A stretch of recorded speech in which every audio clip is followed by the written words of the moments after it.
in Matthew 10, verses 11 to 15. Matthew 10, verses 11 to 15. I just want to say, if you had asked me a few years ago when I first came to Freed Hardeman that I was going to be in California preaching on a Sunday morning, I would have thought you were crazy. I would have never thought that a boy from Oklahoma would be in California. God works in mysterious ways. And I want to thank every single member here to allow us to come and be with y'all this week and be able to work with y'all. It's such a blessing. We've only been here a couple of days, and it's such a blessing. Have you ever been in a moment where you've been in the dirt, where you've been in the mud? When I was younger, I always loved playing flag football. It was my favorite sport. I still am playing flag football sometimes with Freed Hardeman. But the only memory I had from when I was younger on flag football was when I got pushed in the mud. See, I was going to go and block for a running back to come through. And I'm a whole lot smaller than I am now. I was a very, very skinny boy. And so me going to block this big dude, I was instantly pushed into this mud hole. And you might not think that's anything, but when I was younger, I was such a clean freak. Every single time I'd take a bite of food, I'd wipe my mouth. I did not like being dirty. And so I was in this mud, I had mud all over me. I was literally crying on the field. And then I looked to the sideline, and all my friends are cheering me on. They're screaming. They're like, "Oh, you got muddy! That's so cool!" And so instantly, I got a smile. I continued the game, and we won that game. There's going to be times in our lives where we get pushed down. We're going to be in that mud. But we got to get up. And we got to continue the game. So this morning, we're going to dive into Matthew 10, verses 11 to 15. And it's going to be about Jesus telling the disciples to get back up. But before we do that, we're going to talk about some context. It's always good to have context when you're reading the Bible. First, in the beginning of Matthew 10, we see a list of the disciples. Matthew adds this because he wants us to know who the disciples are. They're all from different places. They have tax collectors, they have fishermen, they're all different people that come together for one purpose. We see in Matthew 10 and verse 1 and Luke 9 verse 1 that Jesus gave the disciples miraculous abilities. In that verse it says that they were given the ability to heal and to cast out demons. And we'll see later those different abilities being used. Mark 6, 1 through 6 gives us a different type of context. It's a very interesting type of context. Turn to Mark 6, 1 through 6.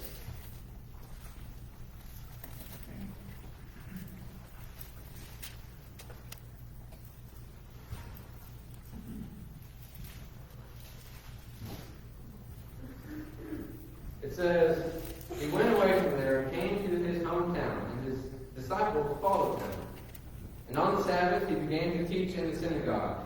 And many who heard him were astonished, saying, "Where did this man get these things? What is the wisdom given to him?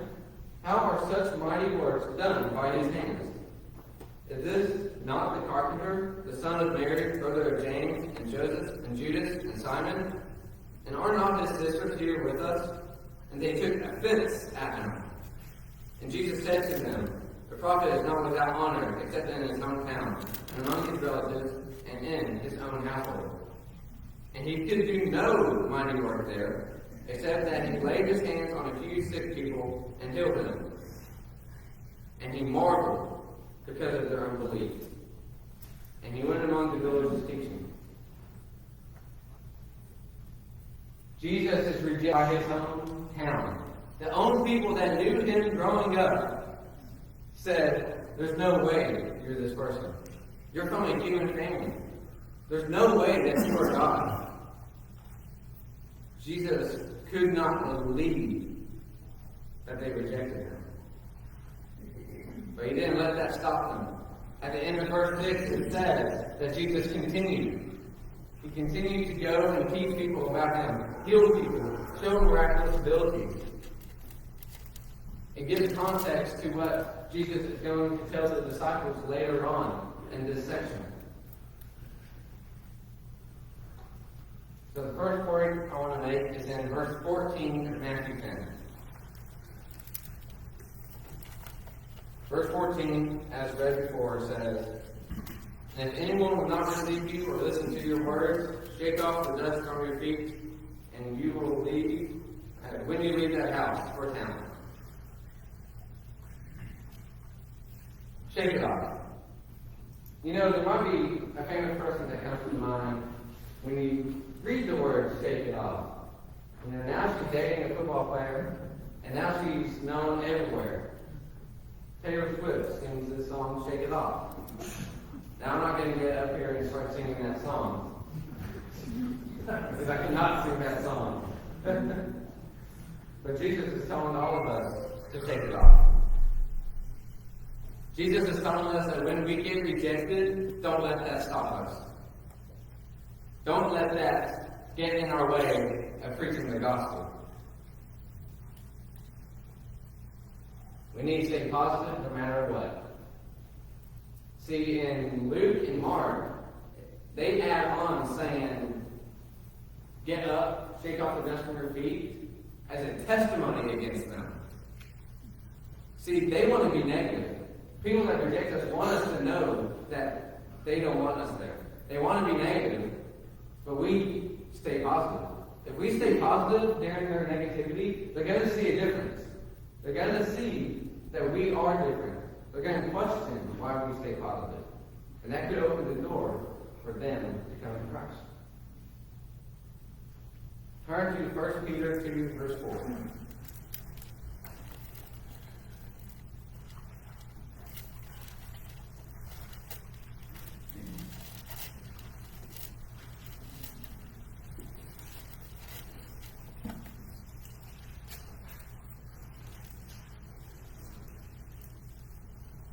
"For God did not spare angels when they sinned, but cast them out into hell, and committed them to chains of gloomy darkness to keep them until the judgment." Never mind, that was 2 Peter. No wonder that seemed weird. So that's not what I wrote. 2 Peter 4. "As you come to him, a living stone rejected by men, but in the sight of God chosen and precious." We may get rejected by the world, but God accepted us. When we got baptized, God said, "You are mine. You're not of this world. It doesn't matter if the world rejects you, because one day you're going to be with me." Jesus also tells us to move on.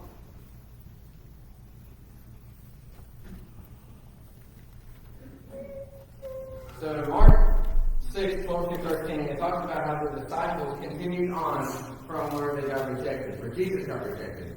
And it says that they were able to heal and save people in a tremendous amount. If they had stayed in Nazareth, they would have never been able to go anywhere. They would have stayed there, defeated, put down. But they got up, and they continued, and they were able to save many people. See, in Acts 13, verse 51, we see Barnabas and Paul were literally pushed out of Antioch. They were told not to come back. But they didn't let that stop them. They continued on to Iconium and were able to save many people. In Acts 18, verse 6, we see a complete 180 in the ministry of Paul. See, Paul started off with the Jews. he could relate to the Jews. He thought he'd be able to get more Jews to come than he would be able for the Gentiles. But that wasn't the case. See, he got rejected and rejected and rejected over and over and over. And so, my translation, he says, you know what? I'm moving on. I'm done trying to waste my time with y'all. I'm going to the Gentiles. I'm going to be more fruitful to the Gentiles. One of the greatest things we can pull from the Bible, other than Jesus, is that while Paul was in prison, he wrote some books that are in this document. Imagine us being in prison. Would we be able to write books that would be what future generations teach about God? See, he was able to convert people in miles away by being in prison. So we might be pushed down. We might struggle to come back up. And so we got to remember that sometimes we have to ask for help. Verse 11 in Matthew 10 says, "In whatever town or village you enter, find out who is worthy in it, and stay there until you depart. As you enter the house, greet it. And if the house is worthy, let your peace come upon it. But if it is not worthy, let your peace return to you." See, previously in this part, Jesus is telling them that they cannot have any money. So they had no money for them to find places to stay. So they had to stay in the places of people that are worthy, or nowadays, Christians. They had to stay in Christian homes. We also see in Acts that the apostles frequently stay in Christian homes. But there's more ways to help. It might not always be feasible to have 20 college students stay at your house. But providing food, and providing a place for all of us to work from, does tremendous amounts. We wouldn't be able to come here if we didn't have somewhere to work from. So thank you all again for letting us come. We can ask for help with food. We can ask for extra hands. See, yesterday, when we were doing our work day, we had, when we were doing some drywall, we had some people, and I don't know why, I cannot remember his name, but he, over there, with the chains, sorry, he was helping us with drywall. And Glenn was helping us with drywall. See, we wouldn't have been able to get a whole wall done in one evening if we didn't have extra hands. Again, that's for a center workplace. See, Jesus knows that we need help.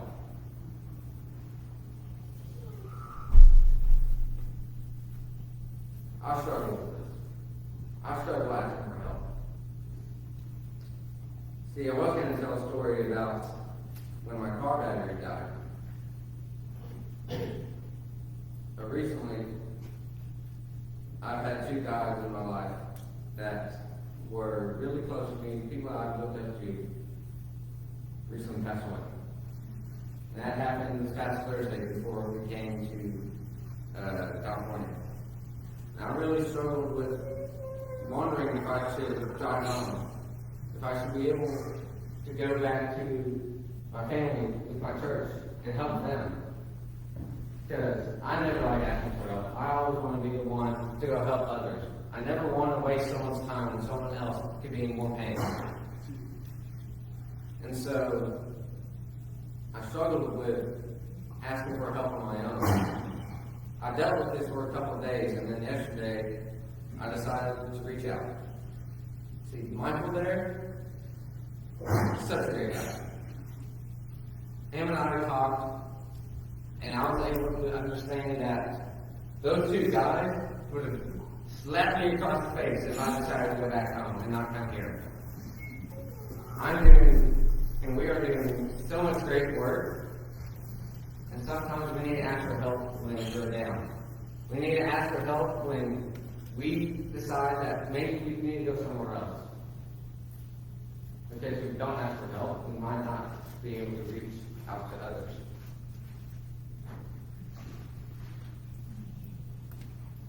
Now, verse 15 in this section describes a hard fact about ministry. So let's read verse 15. Truly I say to you, it will be more bearable on the day of judgment for the land of Sodom and Gomorrah than for that town. Talking about a town that rejects you. People who reject the word of God their whole life will have a harsher punishment than Sodom and Gomorrah. Let that sink in. In Genesis 19, verse 13, the angels are talking a lot about what is going to be coming in the future. What they are going to do to the cities. And they say they are going to destroy the cities. Now, if you look into the Hebrew word for destroy, it means to be ruined or marred. So basically, they're going to destroy the city so badly that no one's going to be able to recognize them. They will have no picture of what they used to be. What can be worse than earthly destruction? Imagine. Imagine all the possibilities of what could be worse. How does this relate to us? See, we're already Christians. We already paid attention to the Word of God. But we can face the same punishment when we don't follow the Great Commission. See, Matthew 28:18-20, it says that Jesus had all authority on heaven and earth. Go, therefore, baptize people in the name of the Father, the Son, and the Holy Spirit, for the forgiveness of their sins. And lo, I am with you always to the very end of the age. Jesus is telling the disciples and all of us that we need to go. We need to go out purposely to bring people to Christ. It could be your neighbor. It could be the person that's sitting next to you in a movie theater. If we decide not to go just because we don't like a person, or they don't believe the same way that we believe, we are rejecting the Great Commission. We are rejecting God. And we are in the same boat as the people who reject us.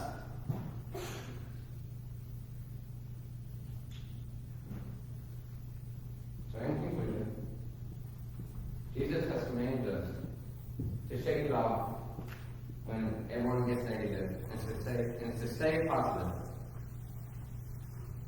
Jesus commanded us that we need to move on when we get stuck.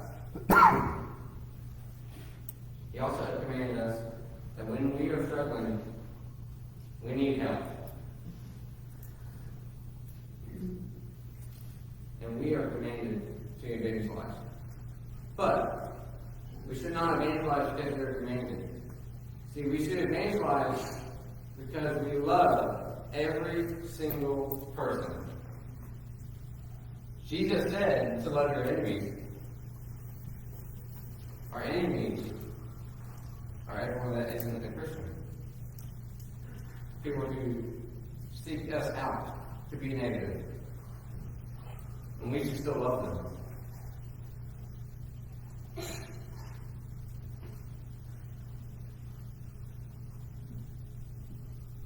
When we are going to get knocked down, but we will get back up. We're going to be ignored, but our voices will not be silenced. We're going to face roadblocks, but we're going to race right through them. We are going to persevere because God is with us. We are going to fight the good fight because Jesus is waiting for us at the finish line. Vince Lombardi once said, it's not whether you get knocked down, it's whether you get up. So let's dust our feet. Let's get back up. Let's go to that world. Let's baptize every single person we come to. See, at my home congregation down in Durant, Oklahoma, we used to have a phrase in our old building, right above the doors, right when we leave. It says, "You're entering the mission field." I really didn't understand what that meant until I started really studying the Bible when I came to Great Harbor. When we leave those doors, we're in the mission field. We are constantly going to be faced with opportunities to preach the gospel. Every single day, God will provide opportunities. So I don't know where you're at in your spiritual walk. But if you're struggling to get back up and dusting your feet, we are here to pray with you. If you have not begun this race, there's no better time to be baptized right now. To be baptized in the blood of Christ and be forgiven of all the sins that you will commit, that you have committed. Jesus is amazing.